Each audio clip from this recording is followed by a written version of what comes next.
As of right now, the Lakers currently have one draft pick in this year's NBA draft, that being the 55th overall draft pick.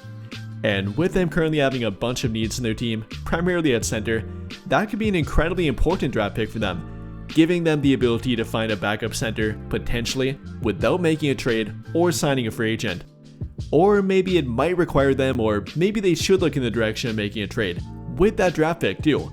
Potentially trading up to the early second round, packaging that draft pick with cash, and then maybe getting a better, higher upside pick. I mean, after all, there's not much left at pick 55. That's the fourth final draft pick, and at that point, you really can't predict who might be there. So with that in mind here, we're going to talk about who they might be able to get by trading up, and if that would be a good idea for them or not. But before we get too far into it, don't forget to check out g2a.com. They got your best new games, PC software, gaming discounts, and much more. So be sure to check them out in the video description down below. But now getting back to our topic, and like I said, I think the Lakers really should think about trading up in the second round. I mean, they've done it before, whether it's trading up and packaging a draft pick in the late second round, or simply outright buying a draft pick. They have done it, and quite a bit throughout the past decade now. Everything from trading for Jordan Clarkson back in 2014, buying the 47th overall draft pick, once again buying the 47th overall draft pick to draft Talen Horton-Tucker back in 2020, making a trade for the 35th overall draft pick in 2022 to get Max Christie, that including a future second round draft pick with it, and so on and so forth. They definitely have been active in the second round, and also after the draft ends too. And well, for a seemingly deep NBA draft class in 2025, especially for frontcourt players and centers in particular, that might be a good idea to think about doing again. And taking a look at the second round, potential teams they could trade with, in my opinion, are actually three that I'm looking at, one of which being the Charlotte Hornets, who own the 33rd and 34th overall draft pick, them currently having 14 players on their roster and under contract for next season, so they might not be able to fit all of them and might be willing to trade one of their second round draft picks. Or then looking to a team like the Toronto Raptors, kind of are moving away from their rebuild and then trying to compete next season, and with them having 15 players under contract, they might be willing to trade that draft pick, even outright sell it for simply cash. And then finally for Washington, they also have 15 players under contract. Yes, they are in a rebuilding state, but they already have the 4th overall draft pick, or rather 6th overall draft pick, and they might not be trying to offload a player on their current roster, which they would have to do to fit that 40th overall draft pick. So between Charlotte, Washington, and Toronto, I think one of them are very likely to be willing to trade their draft pick, at least one of them in the second round, and the Lakers could be a team that could trade with them. And in my opinion, they should definitely look to do that. Whether that's simply buying the draft pick, packaging their 55th overall draft pick with cash, or then trading their 2032 second round draft pick, which they will gain access to on draft night, rather than their 55th overall draft pick, packaging that with cash and likely being a bit more valuable to a team like Charlotte if they would give up that 33rd or 34th overall draft pick. And between the three of them, again, I think they would be likely to trade with the Lakers, and I think the Lakers should definitely think about it.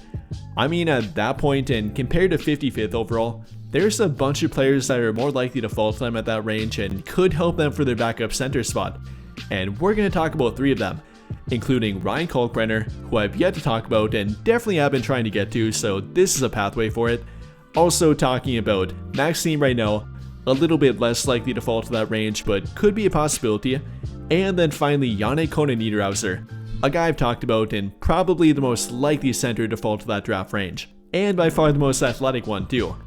So we'll talk about all three and talk about why they would be a good option for the Lakers to that draft range to fill a backup center spot for their team. And beginning with Ryan Kalkbrenner, I've meant to get to him in an individual video, but why I think the Lakers should target him if he would fall to their draft pick that they would eventually trade to, it would be a combination of rim protection, vertical threat ability, aka being a lob threat,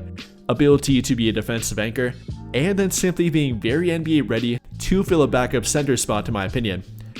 I mean, he is a 5th-year college player, playing all 5 years at Creighton University in the Big East, and definitely dominated it for about half a decade now too. Coming off a year of averaging 19.2 points per game, very impressive and one of the highest among centers at the D1 level, 8.7 rebounds per game, which, believe it or not, led the entire Big East Conference, averaging 2.7 blocks per game, also leading his conference in blocks per game, and not to mention block rate, also leading in field goal percentage, having a 65.3% field goal conversion rate, also leading the Big East in 4 straight years, all the way from his sophomore year down to his 5th and final year of college. So very impressive, very efficient, very good at protecting the rim, and all around a pretty good traditional big man with some upside to be a modern NBA big too. Now I'm not sure I guarantee that to happen, but he did show a little bit of shooting upside during his 5th year, taking roughly 2 3-point shot attempts per game and knocking down 34.4% of them, only coming out to a grand total of 21 made 3-point shots on 61 total attempts, but definitely a good place to start out with. I mean, guys like Brook Lopez, for example, who is now one of the best 3-point shooting bigs in the entire league, if not the best, and one of the best floor spacing big of all time, only began taking them roughly 5 years into his NBA career. So Kalkbrenner definitely has time to go yet.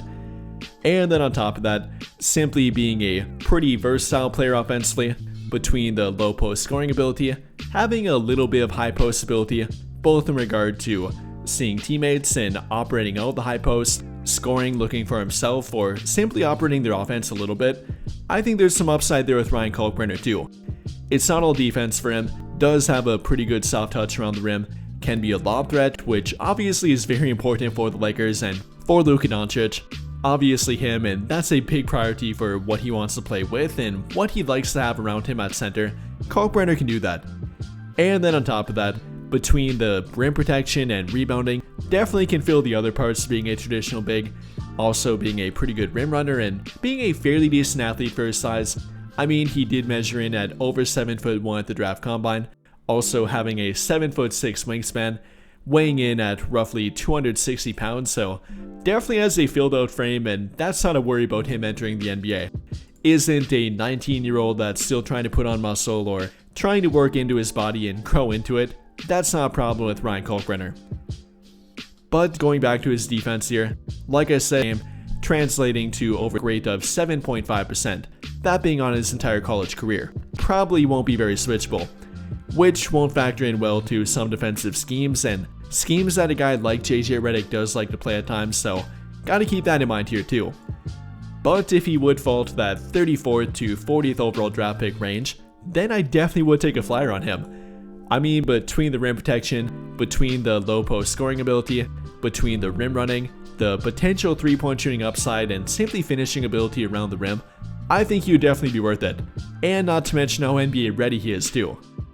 However, while I really do like Ryan Kalkbrenner, I'd be even more happy to see Maxine Ray no fall to that pick,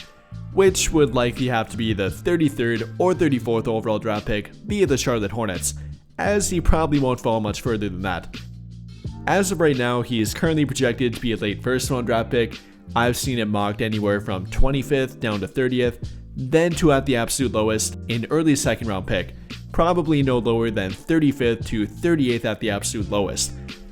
And for Maxine Ray, and why I like him even a bit more than Ryan Kalkbrenner, is simply from how well rounded he is. He is a great and probably one of the best low post scoring threats in the entire draft, if not the best, coming off a year of averaging 20.2 points per game, top 5 at the entire D1 level among centers, then leading the entire ACC in rebounds per game, rebound percentage, and defensive rebound percentage too, averaging nearly 11 per game and 33.5 minutes per game. Then even for his passing ability, did show to be a pretty good high post playmaker and is a floor spacing big too, both in regard to 3-point shooting and vertical spacing too, aka being a lob threat. Averaging roughly 35% beyond the arc last season, not to mention taking over 5 of them per game, and that's incredibly high volume shooting for a college big man, and all around being very talented offensively like I said, the scoring ability at all 3 levels, being a lob threat, fairly athletic big, being a great offensive rebounder, being a great rebounder in general, and then even being pretty solid defensively. Not quite as good compared to Ryan Kalkbrenner, isn't the shot blocker that he quite is, but isn't a bad one himself, averaging roughly 1.5 blocks per game last season, having a 3.5% block rate in college, not elite but pretty good for his own right, especially in a pretty tough conference in all 4 years, and all around being a pretty effective rim protector that might have some switchability at the next level too. Wouldn't call him the most mobile big in the world or most athletic big, but actually did fare pretty well during the draft combine, both in regard to vertical athletic ability and then during lane agility, a direct test of lateral mobility in every player, and in fact he ranked the best of any center at the draft combine. So between the rim protection, between the potential upside in regard to switchability, maybe, at least in regard to athletic ability for bigs and being a lob threat, good rim runner at that too, then the 3-point shooting, the all-around 3-level scoring, I'd be very happy with Maxine Ray falling to their pick if they would trade up to get him. But then last but not least with Yanni Conan, quite the name there for him, and simply put, this is the guy you want to take if you want a lob threat, and simply a vertical threat in general. During the draft combine, measured in at a 37-inch vertical, top 5 of the entire draft and by far the best among centers, is the best vertical threat in the entire draft, is the guy you want if you want a lob threat, a rim runner, and a simply athletic big man in general. Yanni Conan's your guy. And obviously, like we've talked about with Luka Doncic, that's what he wants to play with, a guy that can be the lob threat, a good pick and roll partner for him, and simply to get offensive rebounds and keep the ball alive for their team more often, which Yanni Conan can definitely do. And some people tend to compare him to Jackson Hayes simply for them looking alike. I think that's a pretty terrible comparison and a way to compare players, but apart from the vertical athletic ability, they are quite different. For one, Yanni Conan is quite heavier and quite bigger than Jackson Hayes, measuring in at over 6'11" barefoot, over 7 foot in shoes, weighing in at 243 pounds at the draft combine, over 20 pounds heavier than Hayes is right now, having a even larger vertical leap than Jackson Hayes, believe it or not, and then by far being the better rim protector too. That's the one thing with Hayes, despite being a great athlete, is not a great rim protector. But that's not the case for Yanni Conan, leading the Big Ten in blocks per game last season, averaging roughly 2.5 per game, having a block rate of over 8%, very impressive, finishing at the rim at a 61.1% conversion rate, not quite being a 3-point shooter, but maybe that'll come with time, did show some upside with it, but the free throw shooting indicates that it might take him a while to get there. Overall though, definitely do like Yanni Conan, is the best vertical threat like I mentioned, by far the best lob threat, is one of, if not the most athletic big in the entire draft, and that's something the Lakers are definitely looking for.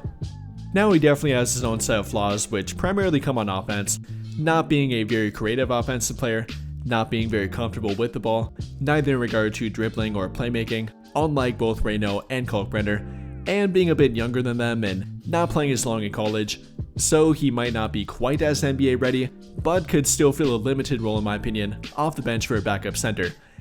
And between the three of Yanni Conan, Maxine Ray, and Ryan Kalkbrenner, I'd be incredibly excited for them picking up any one of them if they would trade up to that 33rd to 40th overall draft pick range.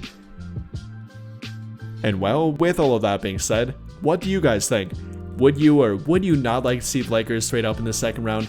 And if they would go that route, who would you like to see them take? Let me know your thoughts in the comments down below. But I think that'll pretty much do it for this one. And if you enjoyed the video, then I'll greatly appreciate it if you dropped a like, subscribe to the channel if you have not already, and hit that notification bell to never miss out when I upload a video. But as always, thank you for watching and have a great day or night.